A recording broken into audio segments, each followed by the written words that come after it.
After the meal, the ewers with rose water and the fine linen serviettes were passed round again, and the pleasanter half of the evening began. The rather severe bearing at table during the meal, which was in some sort a continuation of the official reception, relaxed. The slaves lit the oil lamps on the capitals of the Corinthian columns, for the night shadows had enveloped Jerusalem. The light of great stars pouring down from above mingled with the softer glow of the oil lamps and the candelabra. Thus we lay on our couches and listened to the gentle melodies of the harp players behind the curtains. When the remnants of the meal had been removed and smoking censers distributed between the columns to freshen the air, I had the opportunity to make the closer acquaintance of my dinner companions.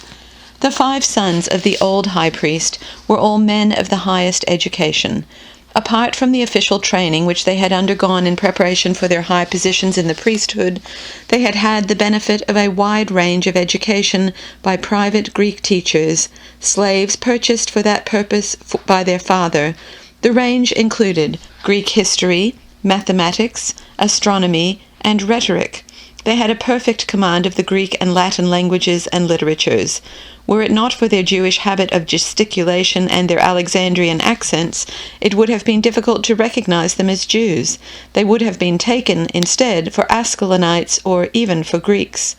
The old high priest had rounded off the education of his sons by sending them to Alexandria, where they had also taken a part in all the sports. Though they were not particularly muscular, they were tall, and their bodies were the bodies of athletes. Hanan, the youngest, who bore his father's name, was likewise his father's favorite. He bore a closer resemblance to the old man, too, than the others. He had the same energetic lips and jaw. With his thick, curly hair thrown back from his forehead, he, like his father, called to mind a lion. The hair of his beard and head was thicker than his brother's, and he was especially proud of his beard. He questioned me concerning the most recent political developments in Rome, a subject in which, it appeared, he had a particular interest.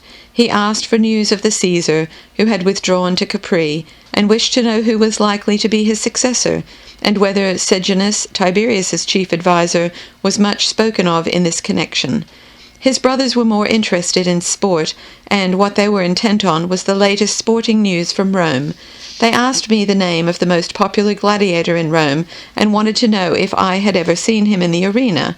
They also inquired eagerly when the emperor planned to arrange the next games. I cannot say what their priestly qualifications were, but I cannot imagine that these cultivated young men could have been profoundly interested in the severe, unfriendly, and complicated ritual which their difficult calling made it essential for them to know.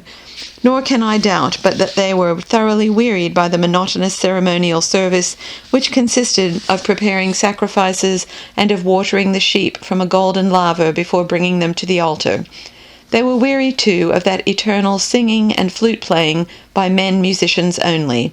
I did not find it difficult to believe that if it were not for the great wealth which their priestly office supplied them as long as they lived, they would gladly have relinquished the priesthood for some other calling. They were, indeed, not without sympathy for our gods and our customs. The dying rays of the sun poured over the sand bastions and shone back from the wilderness of white roofs. They twinkled on the clustered tops of the cypress groves and took on a silvery tinge as they were reflected from the shimmering olive trees. In the opposite quarter of the heavens, a mighty hand was drawing a thin veil of clouds over the city, and a milky mist was diffused through the air. As the darkness deepened, myriads of lights sprang up among the houses, and the moving points of fire, which were the torches of the watchmen, illumined the bases of the towers about the temple area. The wings of the night, suggestive of the wings of those mystic birds which they call cherubim, spread out gradually over the temple itself, and above the canopy, as it seemed, glimmered the light in the summit of the Antonia Tower. A shower of faint star-lustre came down, with mournful and dreamy effect, on the stretches of the city and temple. The old high priest had had his couch placed next to mine, and the desultory conversation finally settled on the troubled condition of the country and the difficulties he was having with the unruly Galileans. I became aware, gradually and in a fragmentary way, that the priestly power was again confronted with one of those possessed and fanatical individuals who believed themselves to be the carriers of a divine mission of prophecy and of a special message from on high. This time, it appeared, an exceptionally dangerous figure had emerged. By one means or another, he had managed to persuade the common folk that he was the reincarnation of one of their ancient prophets, famous in story and legend for the wonders he had performed, and as such he had gathered about him an unprecedented following, which was persuaded that he was the bearer of God's promise of redemption and liberation. Now, lying on our couches on the open hall of columns, we discussed the man Yochanan, who, because he called the people to dip themselves in the waters of Jordan, had become known as the Baptist. At first, Hanan and his sons were, for some reason or other, loath to admit me to this conversation. Apparently they wished to conceal from the Gentile in their midst the story of the queer prophet. During the early part of the evening, the sons of the high priest entertained me, as was their wont, with accounts of gladiatorial shows, Olympic games, and gladiatorial conquests. Only the oldest son, the former high priest, conversed earnestly with the old man on the disturbing events in Galilee and the Judean wilderness, while the others distracted my attention with their idle chatter. But I kept one ear cocked toward the half-whispered conversation and caught much of its drift.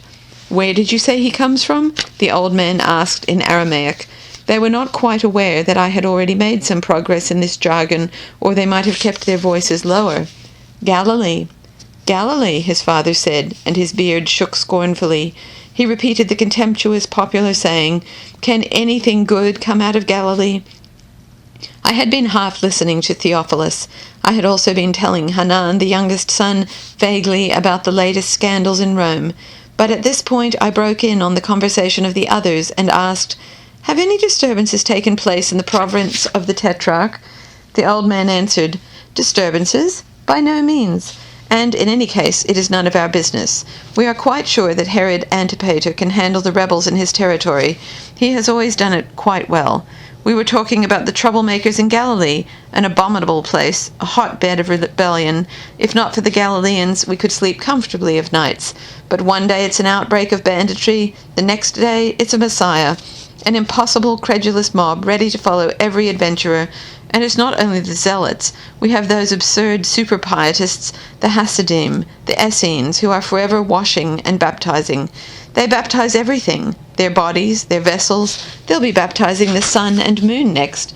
And the old man finished with a burst of angry laughter, in which his sons joined him. "Ho, ho, I know whom you mean," I said. "Those lean and hungry-looking creatures I sometimes see in the temple courts, walking about in the skins of wild animals.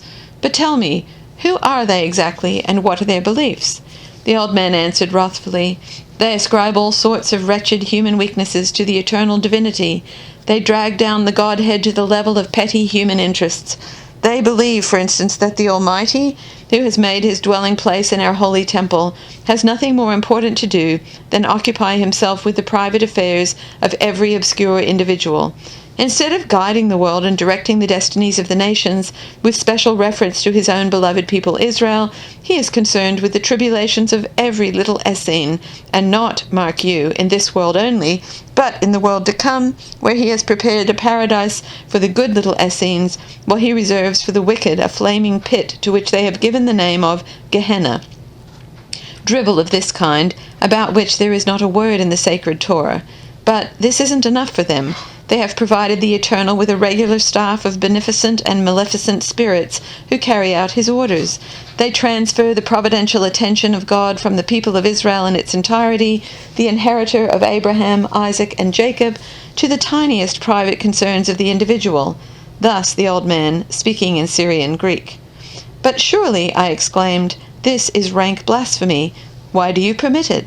Why do you not proceed vigorously against these atheistic Jews?" "Blasphemy? You cannot exactly call it blasphemy or atheism, nor can we proceed against them on these grounds. Unfortunately, they are not the only ones to be infected with such follies, with the belief, for instance, that every man lives a second life in an imaginary world, and that his soul is purified in the heavens. There is among us, unfortunately, a big sect in which you will find people of no little prominence which shares these ridiculous views. It is composed of the scribes and of the Pharisees, who interpret the words of our Torah not according to plain sense, but inject into them their own thoughts, which are repugnant to the traditions come down from Moses our teacher. But I repeat that we cannot proceed against them. The unlettered masses are on the side of the interpreters of the law, and if we attempted to suppress them, and such attempts were made in the past, we should court the danger of splitting the nation, and this must be avoided. What insane, hysterical hopes they associate with their Messiah cult, and what dangers these boundless expectations can create. Perhaps I had better keep silent. You mean, I asked, rebellion against Rome, a general rising? I would not go so far as that, he answered with a show of caution. I will only say that their inflamed imagination transports them into very dangerous areas. One must not, of course, take their absurdities too seriously. You have heard it yourself. Their Messiah will awaken the dead from their graves. There was general laughter. Old Hanan turned to me.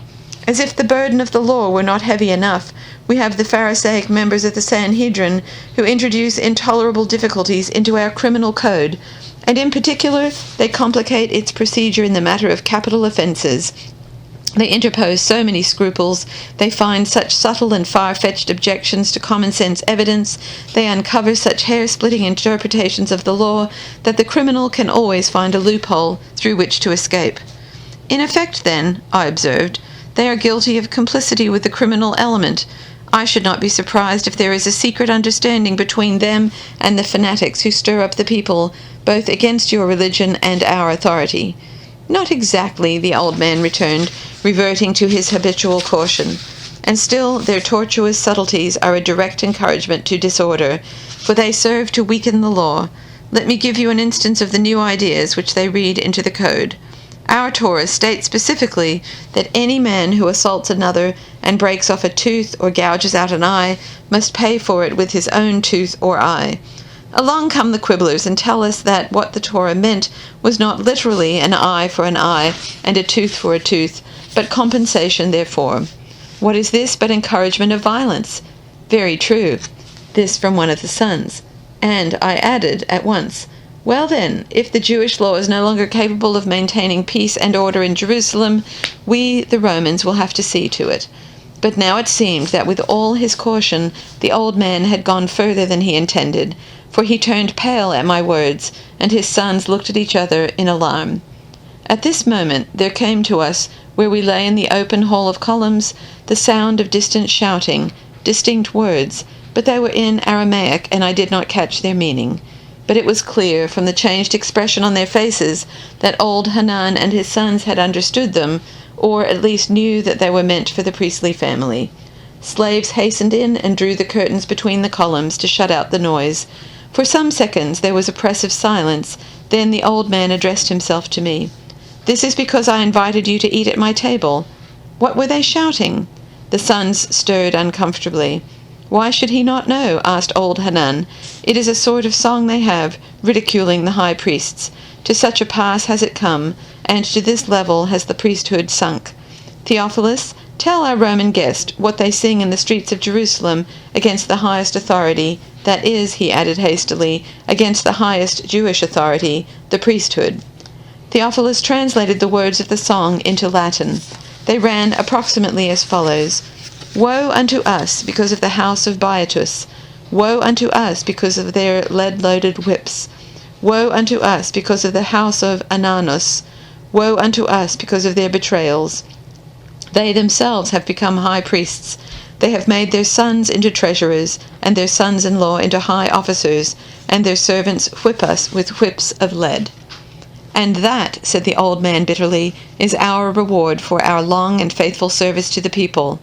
The time has come to restore order in Jerusalem, I said. The old man nodded dubiously. His sons looked at me uncertainly, torn between gratitude and uneasiness.